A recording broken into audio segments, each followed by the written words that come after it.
சொல்லியிருந்தா என்ன ஆயிருக்கும்? படம் ஹிட் ஆயிருக்கும் பெருசா. ஓகே, சரி, ஓகேண்ணே, நன்றிண்ணே.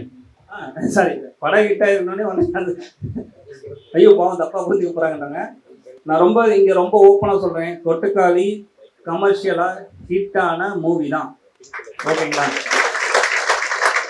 இது நாங்கள் ஒரு பட்ஜெட் எடுத்தோமோ அந்த பட்ஜெட்டை ரெக்கவர் பண்ண மூவி தான். ஓகேங்களா? இந்த பட்ஜெட்டை ரெக்கவர் பண்ணுறதுக்கு இங்கே நிறைய மெயின் ஸ்ட்ரீமில் இருக்கவங்க எல்லாத்துக்கும் வெவ்வேறு வடிவம் இருக்குல்ல.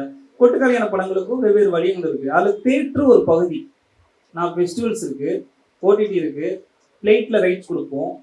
ஓகேங்களா? இது மாதிரி எல்லா படங்களுக்கும் இருக்குது. ஆனால் ஸ்பெஷலாக இந்த மாதிரியான வேர்ல்டு வைடாக போயிட்டு வர படங்களுக்கு ஏகப்பட்ட டிஸ்ட்ரிபியூஷன் இருக்குது. அதெல்லாம் வச்சு பார்க்கும்போது கொட்டுக்காளி கமர்ஷியலாக பெரிய ஹிட்.